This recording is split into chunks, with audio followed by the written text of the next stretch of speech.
مستمرين معاكم مع فقرة وين نروح، وقررنا أنا وبدر اليوم أن نتعشى في مطعم ذا ميت كو اللي تأسس في جنوب أفريقيا عام 2000. طبعا أنا شخصيا من محبين هذه المطعم ودائما أتواجد فيه لأنه يقدم فعلا مجموعة مميزة من اللحوم وخاصة نفس ما قالت نور الستيك. وهالمطعم له فروع كثيرة في استراليا وبريطانيا ودبي والكويت يا نور، وافتتح في البحرين وبالتحديد في قلب شارع العدلية اللي يسمى ب 338.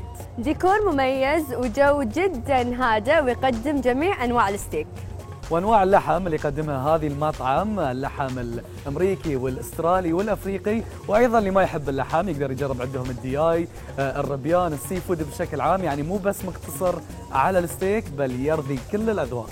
فاز المطعم بجائزة أفضل مطعم في البحرين لعام 2009 و2010 حسب مجلة The Time Out Magazine ومجلة وفاكت ماجازين. يا نور ايش كثر نحفظ فيك.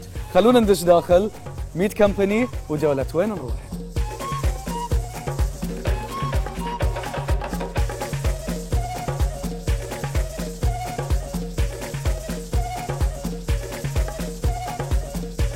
راح ابتدي بالتراديشنال ديش او الطبق التقليدي في ساوث افريكا اللي هو عباره عن سوسج مع خلوني اغش شوي شكلك صوص خضره وياه صح؟ فشوي نجرب نشوف. انت جرب وانا بشرح عن السلطه. هاي الجريلد تشيكن سالد، سلطه ويا دياي مشوي، رمان، زيتونه اللي كلتها من هني، خس وبصل. وهاي الفليم جريلد ريبتس، لحم مشوي. واللي يميز هالطبق انه في صوص وايد لذيذ، ضقته شوي هوم ميد صوص. هوم ميد صوص ايه. وهاي الكالاماري المقلي ويا الصوص اللي هي، وفي فلفل وملح معاه. واخر شيء الجارليك بريد، خبز فرنسي حاطين معاه جبن وثوم، وايد لذيذ. انت ما ذقت بيه؟ هذه فظيع، حد عجيب. الصوص ماله ما اعرف في حلاوه شوي صح؟ سويت.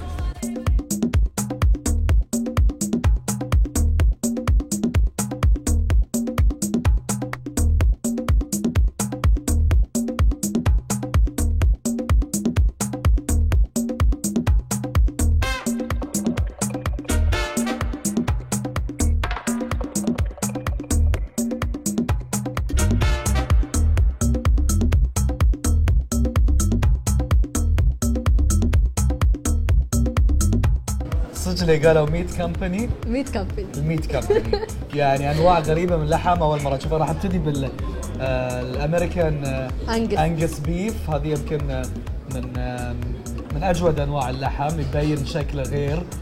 وانا بروح حق صديقنا الستيك الثاني، توماهوك ستيك، طوله 30 سنتيمتر، اطول ستيك شفته في حياتي، وبس موجود في هذا المطعم. طبعا عطلونا وايد الشباب المعده في الاكل برد. نخلص بسرعه. اول شيء جرب ذي اذا حلوه ولا لا. ايه. واللي ما يحب ياكل لحم ممكن ياكل ربيان مشوي ويقدمونه مع فرنش فرايز.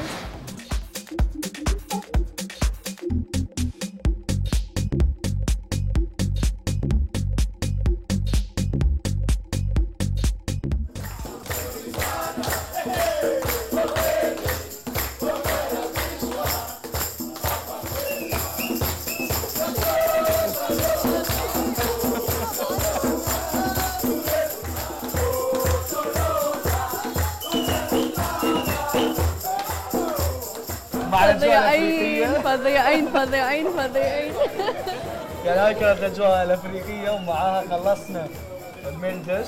طبعا مو بس هني المكان في ميت كمباني، لا في بعد طابقين في اللاونج وفي الروف. نروح فوق ما دام الجو حلو. يلا.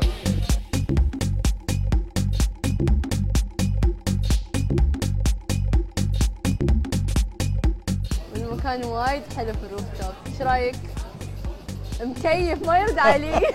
يعني صراحة هذه المطعم بالتحديد وهني فوق بالتحديد أكثر حلو في هالفصل، فصل الشتاء. يعني البرد وانت قاعده فوق وتشوفين العدليه حلو و338 جارنا جارك، يعني ما في احلى من هالجو. والزحمه يعني بما ان اليوم مو بويكند بعد. اي ما شاء الله في اوادم وايد اليوم.